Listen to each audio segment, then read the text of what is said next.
ഞാനൊരു അഗാധ ഗർത്തത്തിനരികിലായിരുന്നു. ഉള്ളിൽ മരണപ്പെട്ടവൻ എന്നെല്ലാം വിശേഷിപ്പിക്കാവുന്ന അവസ്ഥയിലായിരുന്നു ഞാൻ. കഴിഞ്ഞ ആഴ്ച യുവവൈദികനായ മാറ്റിയോ ബൽസോന ആത്മഹത്യ ചെയ്ത പശ്ചാത്തലത്തിലായിരുന്നു സ്പാനിഷ് പുരോഹിതനായ സാൽവഡോർ അഗ്വാഡോ മിഗുവേൽ താൻ കടന്നുപോയ അനുഭവത്തെക്കുറിച്ചും വിവരിച്ചത്. വിഷാദരോഗമായിരുന്നു ഫാദർ ബൽസോനയുടെ ജീവനെടുത്തത്. 5 വർഷം മുൻപ് അതേ അവസ്ഥയിലൂടെ കടന്നുപോയപ്പോൾ അതിനെ അതിജീവിക്കാൻ സഹായിച്ച കാര്യങ്ങളെക്കുറിച്ചായിരുന്നു ഫാദർ സാൽവഡോർ പങ്കുവച്ചത്.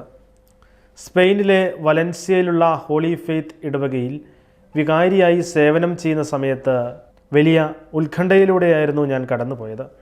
ആ സമയങ്ങളിലെ സമ്മർദ്ദം മൂലം പൗരോഹിത്യം ഉപേക്ഷിച്ചാലോ എന്ന ചിന്ത പോലും കടന്നു വന്നിരുന്നതായും ഫാദർ സാൽവഡോർ ഓർത്തെടുത്തു.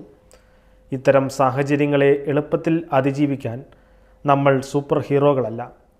പ്രൊഫഷണലായിട്ടുള്ള സഹായം ആവശ്യമെങ്കിൽ അത് തേടണം. പ്രത്യേകിച്ച് ഒരു മനഃശാസ്ത്രജ്ഞനെ സന്ദർശിക്കുന്നത് മോശപ്പെട്ട കാര്യമല്ലെന്നും ഫാദർ സാൽവഡോർ പറഞ്ഞു. അന്ന് ദൈവം ഈ വൈദികൻ്റെ ജീവിതത്തിൽ ഇടപെടാൻ മാനുവൽ എന്ന മനഃശാസ്ത്രജ്ഞനെയാണ് നിയോഗിച്ചത്. മാനുവൽ ഒരു മനഃശാസ്ത്രജ്ഞൻ എന്നതിലുപരി ഒരു ഉറച്ച കത്തോലിക്ക വിശ്വാസി കൂടിയായിരുന്നു. അതുകൊണ്ട് തന്നെ ബൈബിൾ ഉപയോഗിച്ചുകൊണ്ടായിരുന്നു അദ്ദേഹത്തിൻ്റെ സെഷനുകളെന്ന് ഫാദർ സാൽവഡോർ ഓർത്തെടുത്തു. അങ്ങനെ തന്നെ കീഴ്പ്പെടുത്താൻ ശ്രമിച്ച വിഷാദത്തെ ആ വൈദികൻ തോൽപ്പിച്ച് കൂടുതൽ തീക്ഷ്ണതയോടെ മുന്നേറി.